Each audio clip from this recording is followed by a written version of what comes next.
తాకట్టులో ఉన్న మీ బంగారం ఈ రోజు ఎంత ధర చేస్తుందో కొమ్మూరి గోల్డ్ వాళ్ళకి కాల్ చేస్తే ఫ్రీ గోల్డ్ కాస్ట్ చెక్ చేసి చెప్తారు. కానీ పార్టీ బాగా డిఫెన్స్ లో ఉన్నప్పుడు బాగా ఫైట్ చేశారు.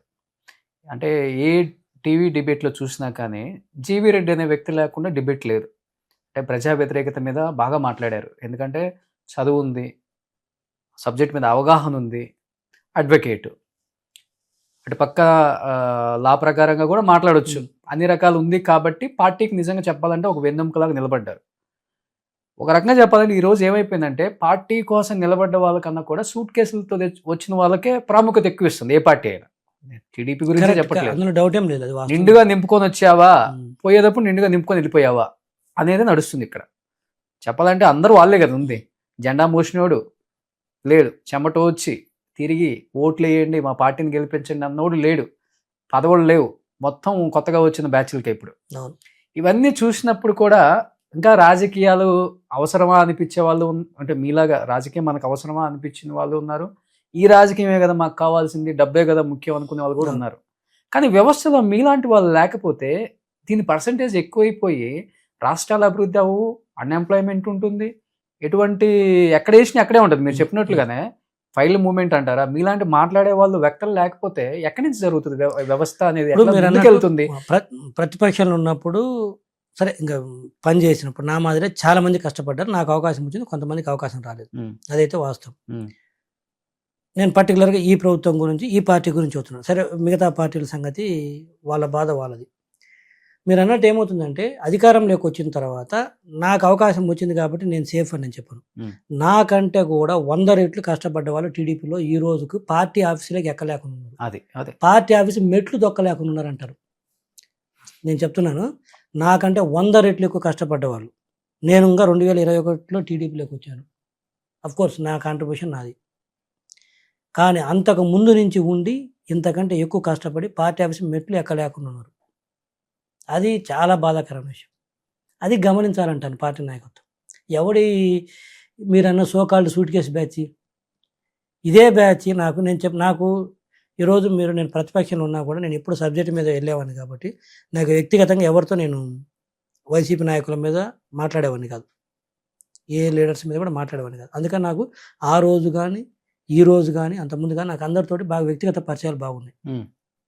ఓకే, వైసీపీ వాళ్ళు కావచ్చు, బీజేపీ వాళ్ళు కావచ్చు, టీడీపీ వాళ్ళు కావచ్చు, అడ్వకేట్ కాబట్టి మళ్ళీ ప్రాక్టీస్ పరంగా బయట కూడా నేను ఎంతో మందిని ఈ రోజు టీడీపీలో బాగా దగ్గరైన వాళ్ళు ఆ రోజు వైసీపీ వాళ్ళతో తిరిగారు, ఈ పార్టీ మీద కుట్రలు చేశారు, అవసరమైతే ఈ పార్టీని లేకుండా చేయాలని చూసిన వాళ్ళు కూడా ఈరోజు కీలకమైన స్థానాల్లో తిరుగుతున్నారు. ఈ పార్టీ కోసం ప్రాణాలు పణంగా పెట్టిన వాళ్ళు పార్టీ ఆఫీస్ మెట్లు దొక్కలేకపోతున్నారు. అంటే అది ఎంత గ్యాప్ చూడండి. ఈ గ్యాప్ ఇప్పుడు ఈ పార్టీనే, టీడీపీ పార్టీనే లేకుండా చేద్దాం అనుకున్న వాళ్ళు ఈరోజు కీలకమైన స్థానాలు లేకొచ్చారు.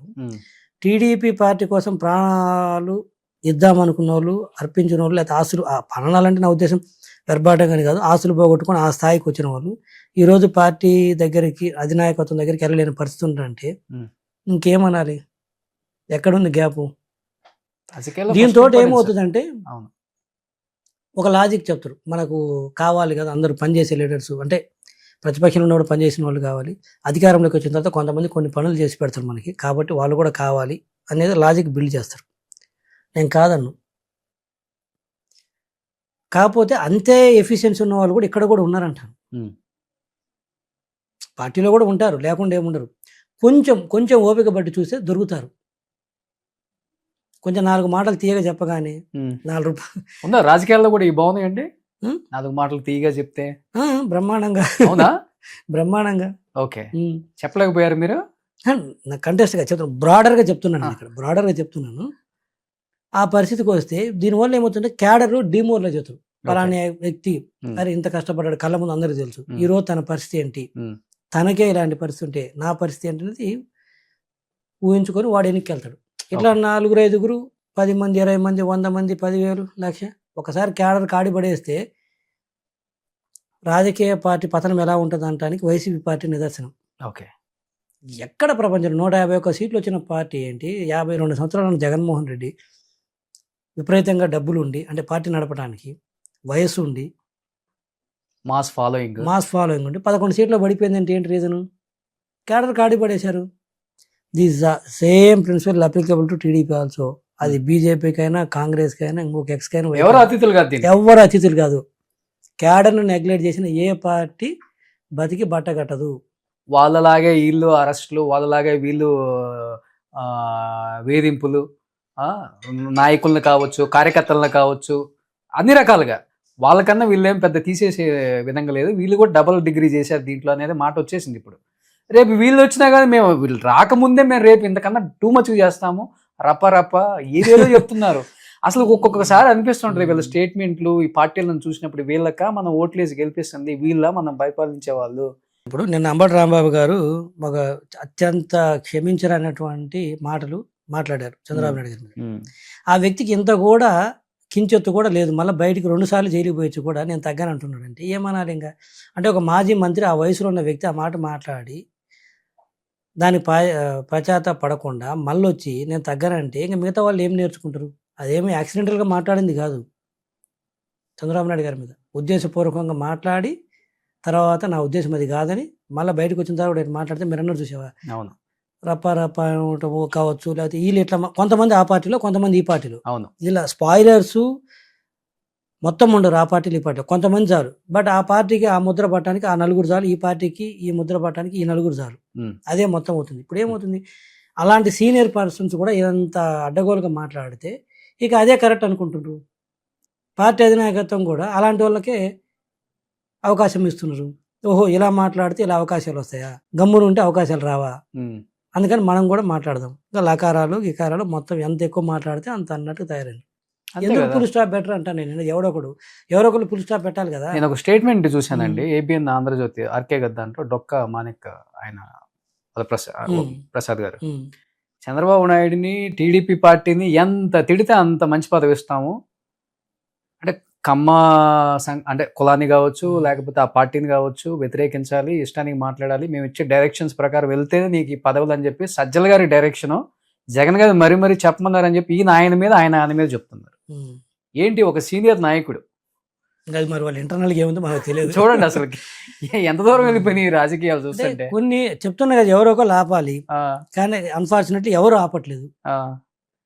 నువ్వు ఒకటంటే నేను రెండు అంటే నువ్వు 3.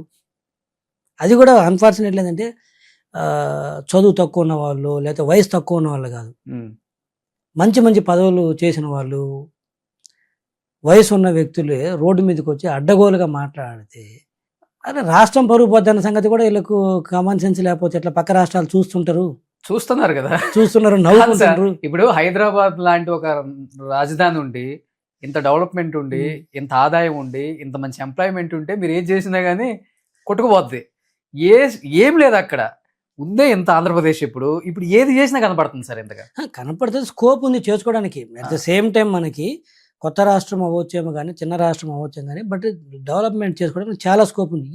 ఈ రచ్చేంది రోజు రోడ్డు మీద పడి ఉదయం లేచిన నుంచి నువ్వు కమ్మ అంటే రెడ్ అంటాడు, కాపు అంటాడు. ఏంది కులాలకి సంబంధం ఏంటంటే, నీకు సంబంధం ఏంటి అసలు? కులాల పంచాయతీ ఏంటి? ఎంతవరకు కులాలు? నువ్వు పెళ్ళిళ్ళు చేసుకోవడానికి లేదా ఇంకేదైనా బంధుత్వానికి ఏదో ఒకటి ఉండే సందర్భాల్లో ఈ రాజకీయాలకి నన్ను అరెస్ట్ చేయగానే కులం మాట. మరి అడ్డగోలుగా మాట్లాడినప్పుడు కులాలు ఏమవుతాయి? లేకపోతే ఇంకోటి బాధ కలగానే కులం అడ్డం వస్తుంది. బాధ లేనప్పుడు నీ కుల పోనీ నువ్వు కూడా దగ్గరికి రానివ్వు. మళ్ళీ ఈ సోకాళ్ళు వీళ్ళు మాట్లాడేవాళ్ళు కూడా వాడు మళ్ళీ డబ్బులు సంపాదించుకోవాలంటే మాత్రం ఇర్రెస్పెక్టివ్ ఆఫ్ ద ఏ కులంతో సంబంధం లేదు. వాడు పోయి మళ్ళీ ఎవడైతే డబ్బులు సంపాదించుకోవడానికి అవకాశం ఇస్తాడో, ఎవరైతే పదవులు పెట్టడానికి అవకాశం ఇస్తాడో వాళ్ళతో పోయి చేతులు కలుపుతాడు. బాధ కలిగిన మాత్రం రండ్రా మన కులపోళ్ళు చూస్తే ఎవడు ఇంత మరీ దిగదారి ఎక్కువ మాట్లాడాము ఇంకో దేశ ద్రోహం కింద మళ్ళీ అదే ఒక సబ్జెక్ట్ లేదు.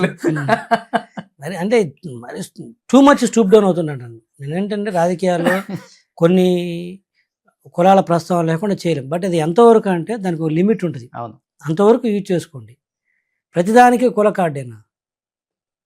సుమన్ టీవీలో మీ పర్సనల్ అండ్ బిజినెస్ ప్రమోషన్స్ కోసం కింది నెంబర్కి కాంటాక్ట్ చేయండి.